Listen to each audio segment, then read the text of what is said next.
Hi welcome to my channel. ఈ video వచ్చేసి hands cut work అండి. ఫస్ట్ అయితే క్యాన్వాస్ని లైనింగ్ మీద పెట్టి లైనింగ్ని మెయిన్ క్లాత్ మీద పెట్టి ఐరన్ చేసుకొని ఫస్ట్ ఒక కుట్ట అయితే వేసినా కదలకుండా, దాని తర్వాత ఒక 2 గీతలు అంటే 1/2 ఇంచ్ అంత గ్యాప్ ఇచ్చి మళ్ళీ ఒక గీత గీసుకొని అక్కడి నుంచి ఒక 3/4 ఇంచ్ అంతా మార్కింగ్ చేసుకోవాలండి.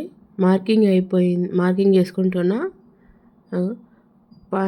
ఫస్ట్ నుంచి లాస్ట్ వరకు ఒక 3/4 ఇంచ్ అంత వరకు మార్కింగ్ చేసుకోవాలి. మార్కింగ్స్ అన్నీ కలుపుతూ ఒక లైన్ డ్రా చేయాలి.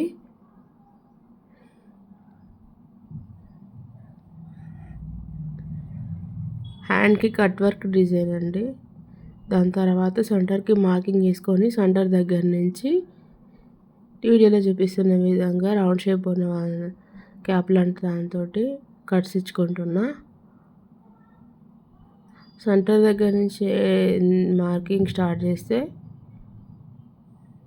అది హ్యాండ్కి సెంటర్కి వస్తుంది ఆఫ్టర్ స్టిచ్చింగ్. అందుకే నెక్స్ట్ ఏ విధంగా అయితే మనం మార్కింగ్ చేసుకున్నామో అదే విధంగా వీడియోలో చూపిస్తున్న విధంగా స్టిచ్ వేసేసుకోవాలి. కట్స్ వచ్చే దగ్గర జాగ్రత్తగా నీడిల్ లేపుకుంటూ స్టిచ్ వేసుకోవాలి కట్ వర్క్ షేప్లో.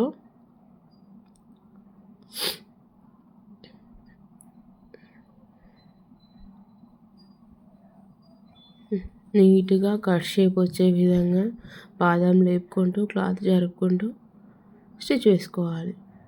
కట్స్ అంతా స్టిచ్ వేసేసుకోవాలి.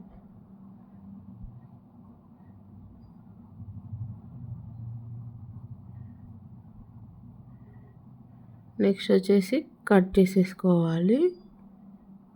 కట్ చేసి కట్స్కి మధ్యలో టక్స్ ఇవ్వాలి. టక్స్ ఇస్తే కట్స్ నీట్గా రౌండ్ షేప్లో తిరుగుతుంది అన్నట్టు అది. దాని తర్వాత ఒకసారి ఐరన్ కూడా వేసుకుంటే ఫినిషింగ్ బాగుంటుంది.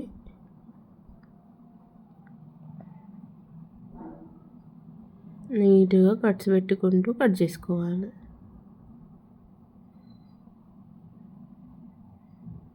నెక్స్ట్ కట్స్ దారం మీదకి కట్ పడకుండా కట్ చేసుకోవాలి. అలా చేస్తే క్లాత్ బయటకు రాకుండా ఉంటుంది.